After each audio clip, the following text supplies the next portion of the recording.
একদিকে আফতাবনগর, আরেকদিকে বনশ্রী, মাঝে বয়ে চলেছে রামপুরা খাল। রাজধানীর বুকে দাঁড়িয়ে থাকা এই দুই এলাকার সংযোগ আজও বাঁশের সাঁকোতে নির্ভরশীল। যোগাযোগ ব্যবস্থার যুগান্তকারী ও উন্নয়নের গল্প শুনি প্রতিদিন, কিন্তু এখানকার চিত্র যেন সময়কে আটকে রেখেছে গ্রামীণ বাস্তবতায়। যখনই পার হবেন, যখনই পার হতে যাবেন, দেখবেন যে সাঁকোটা দুই দিক থেকে নড়ছে, কারণ দুই দিক থেকেই পথচারীরা একদিক থেকে যায় আর একদিক থেকে আসে, দুই দিক থেকেই। এটা আসলে কোনো পার্মানেন্ট সলিউশন এভাবে করে সাঁকোটা যেভাবে করে আছে, এটা তো খুবই রিস্কি আসলে আমাদের জন্য মনে হচ্ছে। আমরা এটাতে খুব মানে কমফোর্টেবল তো ফিল করিই না, আমাদের কাছে ডেঞ্জার মনে হয়।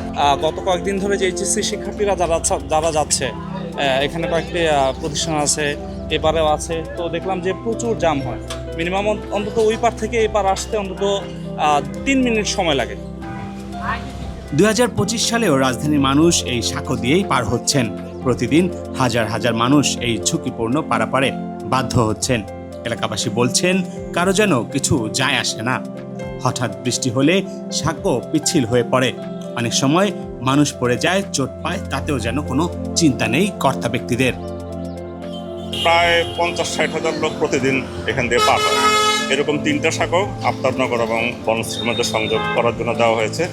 তবে এই সাঁকোগুলো কেন মানে পাকা পার্মানেন্ট সাঁকো হচ্ছে না, এটা আমার একটা প্রশ্ন। এটা এলাকার সবারই প্রশ্ন। এটার মধ্যে কোনো প্রশাসনিক জটিলতা আছে কিনা, আমলাতান্ত্রিক কোনো ব্যাপার আছে কিনা, কিংবা দুইটা প্রজেক্টের মধ্যে কোনো দ্বন্দ্ব আছে কিনা, আমরা সেটা জানি না।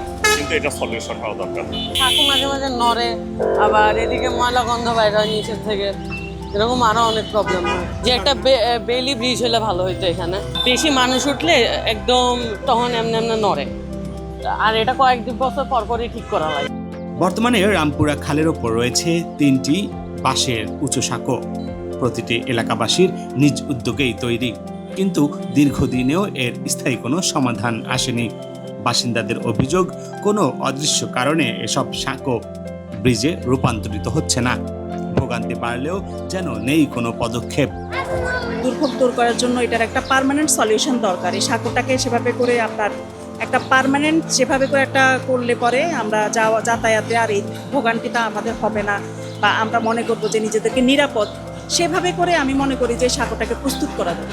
সমস্যা তো হচ্ছে যাতায়াতে, যেহেতু একটা বাঁশের সাঁকো রিস্কি। তারপরও তো যদি পাকা হইতো তাহলে তো খুব সুন্দর হইতো, তাহলে সবাই যাতায়াতে খুব সুন্দরভাবে যাতায়াত করতে পারতো। রোগীরা তো এখানে আসতে পারে না। রোগীরা আমার মনে হয় না যে যারা হচ্ছে মোটামুটি একটু সবল তারা হয়তো যেতে পারবেন, বাট যারা একদম খুবই ক্রাইসিসের মধ্যে আছে তারা যেতে পারবে না। তাদের অনেকটা ঘুরে যেতে হবে। যেমন একটা প্রসূতি মাকে কিন্তু আপনি এদিক দিয়ে নিয়ে যেতে পারবেন না। হয়তো এটা তো দুই দিকেই প্রজেক্ট, যেহেতু এটা সরকারেরও সদিচ্ছার দরকার, প্লাস এই যে আফতাবনগর যারা অ্যাডমিনিস্ট্রেশন আছে এদেরও সদিচ্ছার দরকার। এই টোটাল মিলে খোদ রাজধানীর এমন চিত্র মনে করিয়ে দেয় এ যেন অন্ধের দেশে আলো খোঁজা। এখন দুই পারের মানুষের একটাই দাবি, ঝুঁকি নয়, চাই নিরাপদ একটি ব্রিজ। রাকিব হাসান, জাগো নিউজ, ঢাকা।